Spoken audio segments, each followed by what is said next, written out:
Hello friends, मैं दीपक नागर स्वागत करता हूं आप सबका अपने यूट्यूब चैनल पर। अगर अब तक आपने मेरा चैनल सब्सक्राइब नहीं किया है तो प्लीज चैनल जरूर सब्सक्राइब कर लें।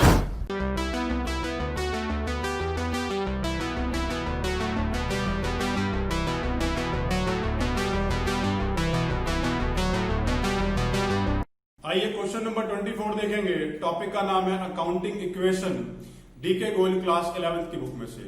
क्वेश्चन को मैंने बोर्ड पर लिख दिया है। आइए सब मिलकर पढ़ते हैं और फिर उसे सॉल्व करते हैं। Mohan started business with cash 70,000। Mohan ने बिजनेस स्टार्ट किया है 70,000 रुपए कैश लगा करके। आइए देखते हैं। सबसे पहले तो क्योंकि वो कैश लाया है तो एसेट साइड में कैश का हेड बना लिया मैंने और वहां 70,000 रुपए प्लस कर दिए। अब जितने का वो कैश लाया है उतने से एक तो हमारे क्या होंगे भाई, एसेट बढ़ जाएंगे, और दूसरा फर्क क्या पड़ेगा, हमारी जो है कैपिटल की वैल्यू इंक्रीज हो जाएगी।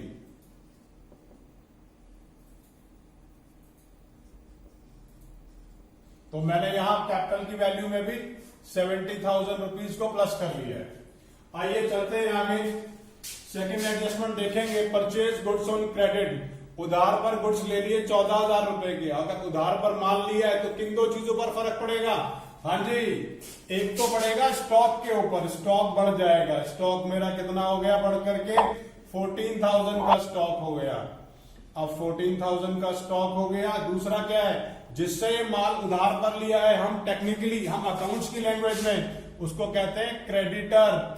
और लायबिलिटी साइड में मैंने क्या करा, क्रेडिटर नाम का हेड बना लिया, उसमें 14,000 को प्लस कर लिया। आइए इसका टोटल कर लेते हैं। 70,000 plus 14,000,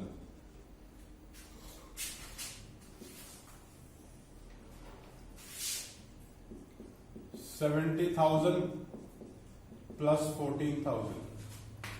withdraw for private use, private use के लिए विड्रॉ कर लिया। अगर प्राइवेट यूज के लिए विड्रॉ किया है, इसका मतलब क्या हुआ कि ये पैसा वो घर ले गया तो बिजनेस में से निकाल के ले गया। अब बिजनेस में से निकाल के ले गया तो भाई एक तो 1,700 रुपए यहां से कम हो गए, दूसरा उतने से उसकी कैपिटल भी कम हो जाएगी क्योंकि वो पैसा घर निकाल करके ले गया है। 68,300 प्लस 14,000, यहां भी 68,300 plus 14,000। Purchase goods for cash, cash में गुड्स को परचेज किया है। अब कैश में गुड्स को अगर परचेज किया है तो फर्क क्या पड़ेगा भाई, एक तो स्टॉक बढ़ जाएगा। स्टॉक बढ़ा लेते हैं। ये बढ़ गया मेरा स्टॉक, कितने से 10,000 रुपीज से स्टॉक इंक्रीज हो गया।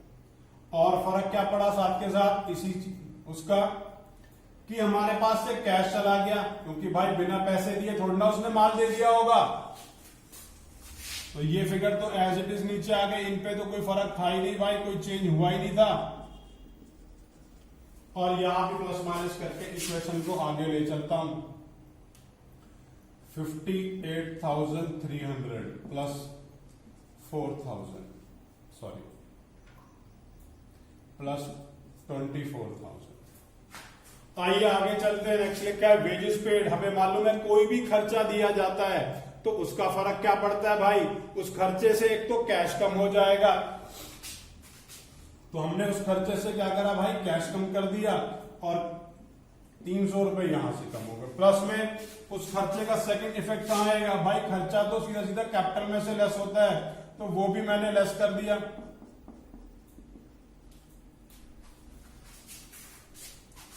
58,000 प्लस 24,000।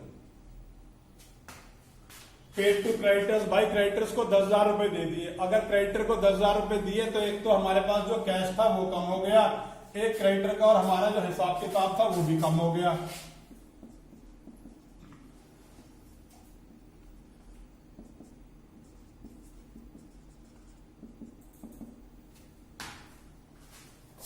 $48,000 प्लस 24,000।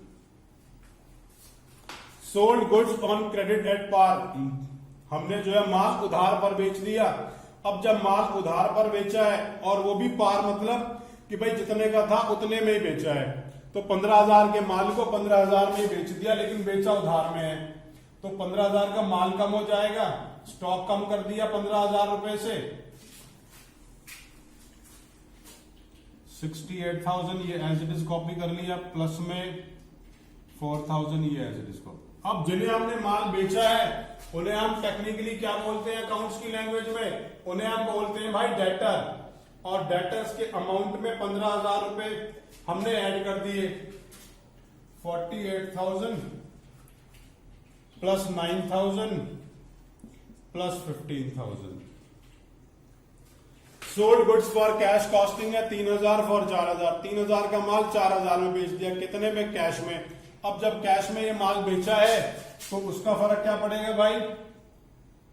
कॉस्ट कम हो गई 3,000 रुपए से, और कैश में क्योंकि माल कैश में बेचा है तो 4,000 रुपए मिल गए, तो 4,000 प्लस हो गए।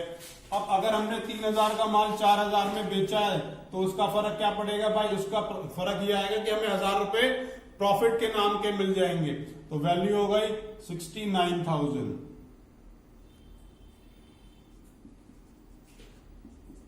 प्लस 4,000।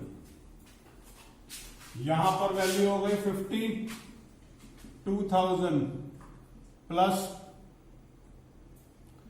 6,000 प्लस 15,000।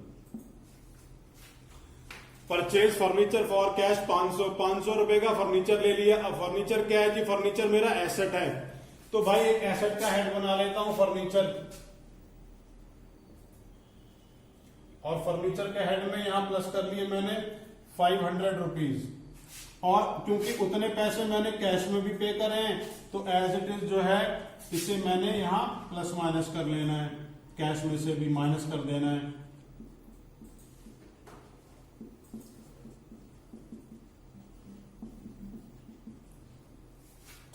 इस साइड का टोटल भी बराबर कर लेते हैं, क्योंकि कोई यहां तो कोई ट्रांजैक्शन लिखी नहीं गई।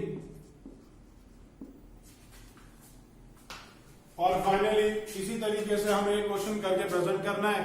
अगर क्वेश्चन में आपको कोई भी डाउट आ रहा है तो नीचे कमेंट बॉक्स में कमेंट कर सकते हैं, और अगर आपने इस टॉपिक के ऊपर मेरा अब तक वीडियो लेक्चर नहीं देखा तो प्लीज भाई उसे जरूर देखें, क्योंकि उसको देखने से हमेशा के लिए हमारा जो कॉन्सेप्ट है अकाउंटिंग इक्वेशन का वो क्लियर हो जाएगा।